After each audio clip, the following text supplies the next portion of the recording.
यहाँ जातिवादी उच्च वर्गों के लोगों के सामने, यानी कि जो बहुजन समाज के लोग हैं, खास तौर से दलित वर्ग के लोग, यहाँ जातिवादी उच्च वर्गों के लोगों के सामने ना तो चारपाई पर बैठ सकते थे और ना ही उनके बराबर की कुर्सी पर भी बैठने की हिम्मत जुटा सकते थे। लेकिन सन 2007 में बीएसपी की अकेले पूर्ण बहुमत की सरकार बनने के बाद से ये सब अब काफी कुछ बदल गया है। साधु जय भीम, मैं हूं इंजीनियर स्नेहा और आप देख रहे हैं नेशनल चौपाल। बता दें कि आज बहुजन समाज पार्टी की राष्ट्रीय अध्यक्ष बहन कुमारी मायावती जी ने प्रेस कॉन्फ्रेंस की। इसी के साथ साथ प्रेस विज्ञप्ति भी बहुजन समाज पार्टी की तरफ से जारी हुई और उस प्रेस कॉन्फ्रेंस की कुछ महत्वपूर्ण बातें हैं जो कि जिसमें बहन मायावती जी ने 2007 की बहुजन समाज पार्टी की पूर्ण बहुमत की जो सरकार बनी उस पर उन्होंने अपनी बात कही है, उसका जिक्र बहन मायावती जी ने किया है। तो आज इस प्रेस कॉन्फ्रेंस में बहन मायावती जी ने क्या कुछ महत्वपूर्ण बात कही है बहुजन समाज के लिए, उस बात पर चर्चा करने जा रहे हैं। बता दें कि 2007 के बाद क्या हुआ, ये बहन कुमारी मायावती जी बहुजन समाज के लोगों को बताना चाहती हैं। ना सिर्फ उत्तर प्रदेश के अंदर बल्कि पूरे भारत देश के अपने कार्यकर्ताओं को इस बात से अवगत कराना चाहती हैं कि बहुजन समाज पार्टी का आखिर मकसद क्या है। इस बात से बहन मायावती जी ने अपने मकसद को भी क्लियर बताने का प्रयास किया है और साथ ही क्या कुछ कितना बदलाव हुआ है, क्या कुछ नुकसान हुए हैं, तमाम बातों को लेकर बहन मायावती जी ने अपनी बात रखी है। सबसे पहले आपको बता दें कि बहन कुमारी मायावती जी ने क्या कहा। उन्होंने कहा है कि 2007 में जो बसपा की पूर्ण बहुमत की जब सरकार बनी तो यह किसी भी जातिवादी पार्टियों को हजम होने वाली बात नहीं थी।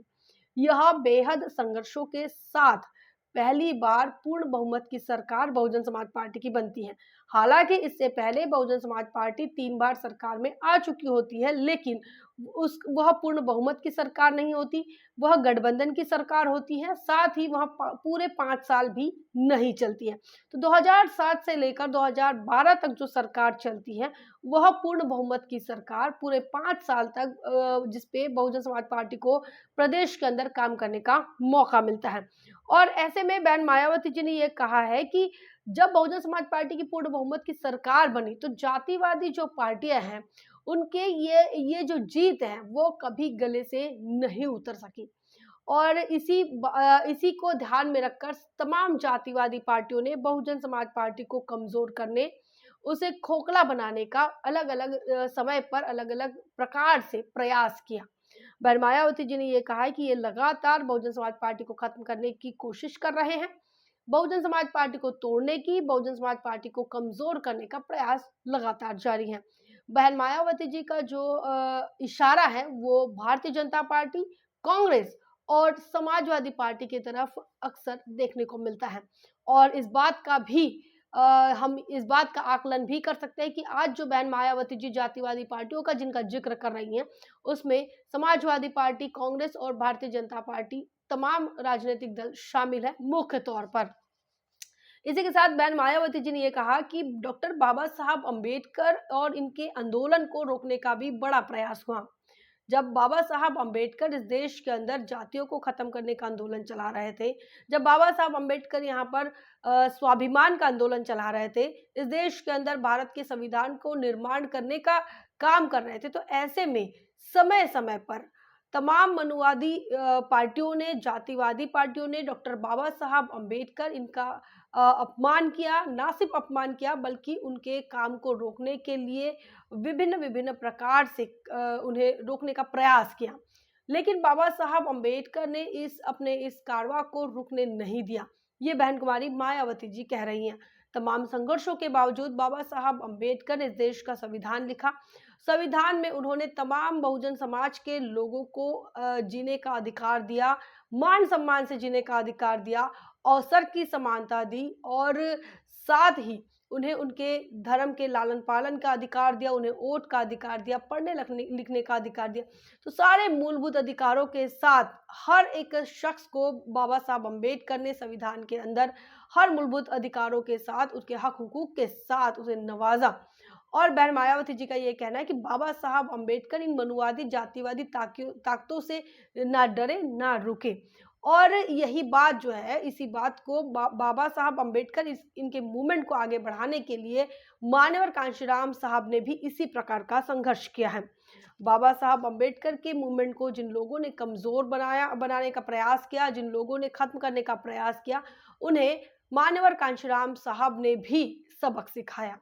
और मान्यवर कांशीराम साहब ने बाबा साहब अम्बेडकर की तर्ज पर उनके मिशन मूवमेंट को आगे लेकर जाने का पूरा प्रयास किया। बहन मायावती जी ने यह कहा है कि मैं भी बाबा साहब अम्बेडकर की अनुयायी हूँ और साथ ही बहुजन समाज पार्टी की उत्तराधिकारी, जो कि मान्यवर कांशीराम साहब ने उन्हें अपना एकमात्र उत्तराधिकारी चुना था, तो ऐसे में मैं भी अपने गुरुओं की तरह, अपने आदर्श नेताओं की तरह मैं भी इस बहुजन समाज पार्टी के मिशन मूवमेंट को रुकने नहीं दूंगी। जो मनुवादी पार्टियां, जातिवादी पार्टियां जो प्रयास कर रही हैं बहुजन समाज पार्टी को कमजोर करने की, बहुजन समाज पार्टी में फूट डालने की, बहुजन समाज पार्टी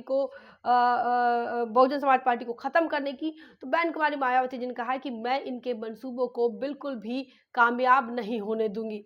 बहन मायावती जी का यह जो स्टेटमेंट है, उन्होंने बाबा साहब अम्बेडकर और मान्यवर कांशीराम साहब से जोड़कर कहा है। उन्होंने कहा है कि जैसे बाबा साहब अम्बेडकर ने जातिवादी लोगों के मंसूबों को पूरा नहीं होने दिया, जैसे मान्यवर कांशीराम साहब ने भी जातिवादी मनुवादी लोगों के मंसूबों को, उनके एजेंडे को पूरा नहीं होने दिया और इस मूवमेंट को रुकने नहीं दिया, तो वैसे ही मैं भी, मतलब बहन कुमारी मायावती भी इस मिशन मूवमेंट को किसी भी हालात में नहीं रोकूंगी।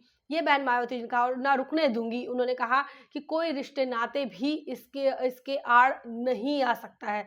आपने देखा होगा बहन कुमारी मायावती जी की पूरी प्रेस कॉन्फ्रेंस अगर आपने देखी होगी या फिर प्रेस विज्ञप्ति को अगर आपने पढ़ा होगा, तो आपको समझ में आएगा उन्होंने एक बार फिर रिश्तों नातों का जिक्र किया है।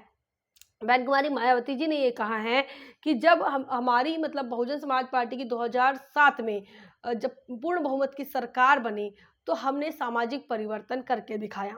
सामाजिक परिवर्तन कौन सा करके दिखाया? तो बहन मायावती जी का ये कहना है कि उत्तर प्रदेश के अंदर 2007 से पहले दलितों और अन्य उपेक्षित वर्गों के जो हालात थे, उन हालातों में सुधार आया। इतना सुधार आया कि एक समय ऐसा था कि जहां दलित कभी भी सवर्णों के साथ बाजू में न चारपाई पर बैठ सकता था, न कुर्सी पर बैठ सकता था।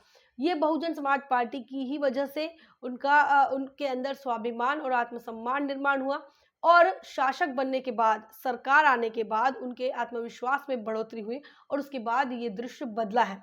बहन मायावती जी ने कहा कि 2007 में जो सरकार मैंने बनाई, मेरे नेतृत्व में जो सरकार बनी, वह पूर्णतः सामाजिक परिवर्तन के लिए उत्तरदायित्व थी और यही काम बहन मायावती जी ने पूरा किया, जो काम बाबा साहब अम्बेडकर चाहते थे, जो तमाम बहुजन समाज में जन्मे संत गुरु महापुरुष चाहते थे, जो फुले शाहू बाबा साहब की बात थी, जो मान्यवर कांशीराम साहब की चाहत थी, वो तमाम चीज़ों को बहन कुमारी मायावती जी ने अपने सरकार में रहे 2007 से 2012 के सरकार में पूर्ण किया है। बहन मायावती जी ने ये भी कहा है कि 2007 के बाद जो तस्वीर बदली है, वह बहुजन समाज पार्टी की सरकार के बाद तस्वीर बदली है। उससे पहले दलितों का उत्पीड़न वहां उत्तर प्रदेश के अंदर आम बात हुआ करती थी। दलितों के लिए कोई कानून व्यवस्था नहीं। कभी दलितों के साथ अगर उत्पीड़न हो जाता है, तो पीड़ित अगर दलित है तो उनकी कभी एफआईआर तक नहीं हुई। जंगल राज वहां पर कायम रहता था। इसी के साथ दलितों